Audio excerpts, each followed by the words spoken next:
Well, we're back with you here with the Grafton repair. We've done a couple things.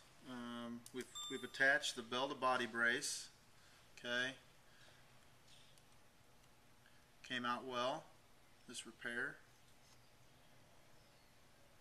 We've filled in cracking that was down here at the low C tone hole, C sharp tone hole right in here. So the neck and the neck receiver, this was a critical area, and I knew that this repair, this is what's going to really, set this horn in motion here. Hopefully, make this thing a real player. So I knew I had to get this repair right. And if you'll remember, previous episode here, we had a really loose neck receiver. That's not the case now. We've succeeded here in doing a what I feel is going to be a very durable, solid repair.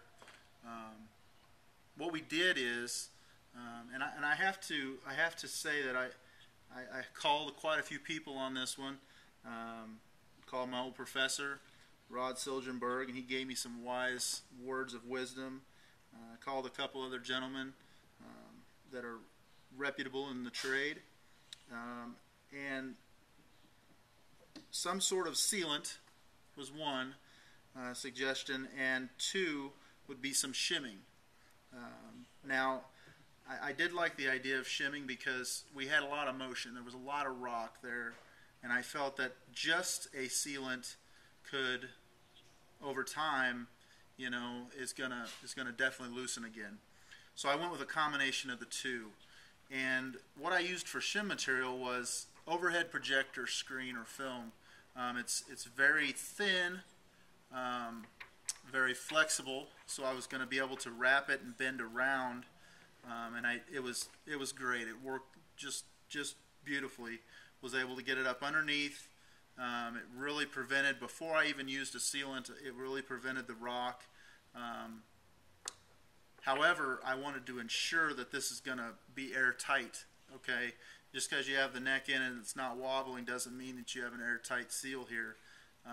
So we utilized the epoxy that we had with the bell-to-body brace.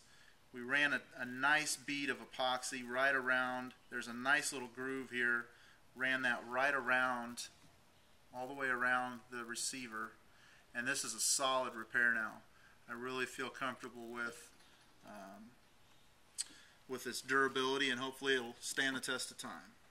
So, all right. Well, we also, had to seal up some of the holes that go through to the bore of the instrument. We had a few screws that went through to the bore here. There's going to be two more screws that attach here. Those go through to the bore, and also the neck strap ring here. This went through to the bore. Probably not going to be able to see down the bore there, but there is a screw that comes through there. We sealed that with a household silicone sealant to ensure that these places along the body that have a hole through to the bore are not going to leak and give us some issues down the road. We don't want those to be leaking issues.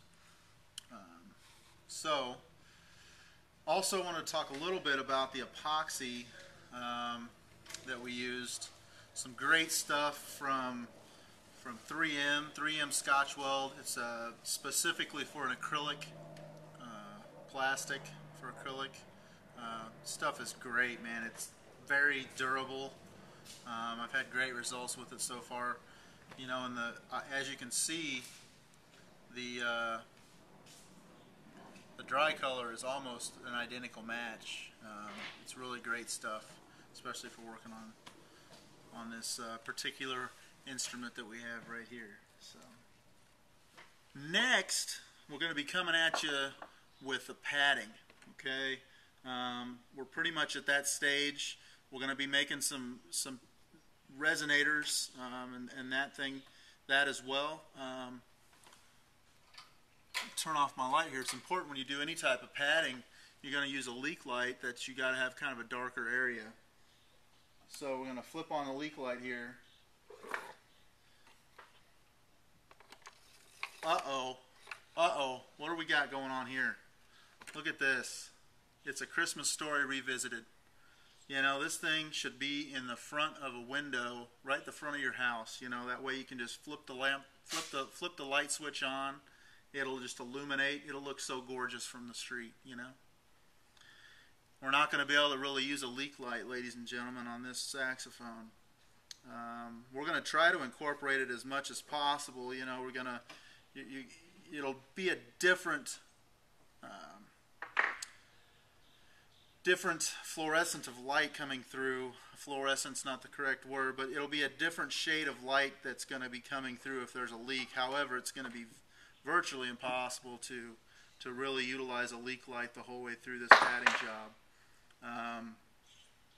That being said, flute padding skills with a feeler gauge, you know, various other techniques we'll come across. We're gonna do our best to get this thing padded out to the highest of my abilities. So stay tuned.